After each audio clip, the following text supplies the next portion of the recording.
Դոնեցկի մարզի Պոկրովսկ քաղաքի համար պայքարը թեժացել է, քանի որ ռուսական ուժերը պնդում են, որ առաջ են շարժվում գրեթե ամբողջությամբ շրջապատված տրանսպորտային կարևոր հանգույցի ներսում։ Ռազմական գործողությունների ակտիվացմանը զուգահեռ շարունակվում են քաղաքացիական բնակչության տառապանքները։ Ուկրաինական ոստիկանության Սպիտակ հրեշտակ հատուկ ստորաբաժանումը Դոնեցկի մարզի մեկ այլ թեժ կետից Կոստանտինովկայից տարհանել է տարեց բնակիչներին։ Մենք այլևս չենք կարող մտնել Պոկրովսկ։ Մենք մարդկանց խնդրում ենք ոտքով հասնել մոտակա գյուղեր, որտեղից էլ կարող ենք նրանց վերցնել։ Մեքենայով քաղաք մտնելը նշանակում է, որ դուք դառնում եք թշնամու թիրախ։ Նրանք անընդհատ հարվածում են երթուղիներին, մեքենաներին եւ տրանսպորտային միջոցներին։ Ռազմավարական նշանակության Պոկրովսկ քաղաքի համար մարտերը սկսվել են 2024 թվականի հուլիսից։ Ուկրաինական զորքերի դրությունը կրիտիկական է դարձել այս տարվա հոկտեմբերին, երբ ռուսական 200 հոգանոց հատուկ նշանակության ջոկատը հարավից թափանցել է քաղաք, ստեղծելով սպիտակ գոտիներ եւ սպառնալով կտրել մատակարարման ուղիները։ Հոկտեմբերի 29-ից քաղաքը պաշտպանող ուկրաինական ստորաբաժանումների դրությունը գրեթե անհուսալի է։ Ուկրաինական բանակի գլխավոր հրամանատար Ալեքսանդր Սիրսկին խոստովանել է բարդագույն դրությունը, լրացուցիչ ուժեր նետելով շրջապատման մեջ հայտնված յուրայիններին։ Մարտերի արյունահեղ ու ավերիչ բնույթը հաստատում է ինչպես նախագահ Զելենսկին, այնպես էլ քաղաքի լայնածավալ ավերածությունները ցուցադրող անկախ տեսանյութերը։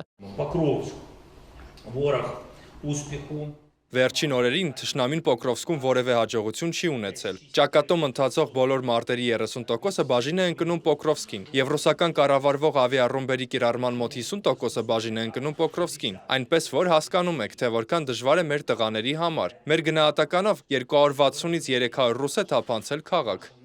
Պոկրովսկի համար մղվող համառ մարտերով Կրեմլն իրականացնում է ավելի լայն ռազմավարական նպատակ՝ ամբողջությամբ գրավել Դոնեցկի մարզը, որը Մոսկվան արդեն իսկ համարում է իր տարածքը։ Վերլուծաբանների գնահատմամբ Դոնեցկի ամբողջական վերահսկողությունը Ռուսաստանի համար կլինի վճռորոշ ռազմաքաղաքական հաղթանակ։ Ենթադրվում է, որ այդ հաջողությունից հետո Մոսկվան կփորձի սառեցնել հակամարտությունը, ուժի դիրքերից բանակցելու, պատերազմն իր պայմաններով ավարտելու եւ տարածքային ձեռքբերումներն ամրագրելու համար։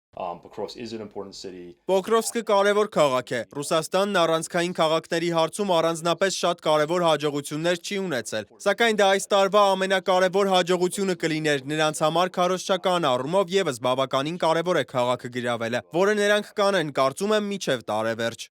Մինչ ռազմի դաշտում շարունակվում է արյունահեղությունը, Ռուսաստանն ակտիվորեն ամրապնդում է իր դիվանագիտական եւ տնտեսական թիկունքը։ Չինաստանի նախագահ Սի Ցзինփինը Պեկինում հանդիպելով Ռուսաստանի վարչապետ Միխայիլ Միշուստինի հետ հաստատել է Պեկինի հանձնառությունը խորացնել կապերը Մոսկվայի հետ։ Այս այցը տեղի է ունենում այն պայմաններում, երբ Ռուսաստանը գտնվելով արևմտյան խիստ պատժամիջոցների տակ ձգտում է մեղմել դրանց ազդեցությունը ամրապնդելով տնտեսական կապերը հարավ-արևելյան Ասիայի երկրների, հատկապես Չինաստանի հետ։ Դավիթ Գենջոյան, Riopan Media։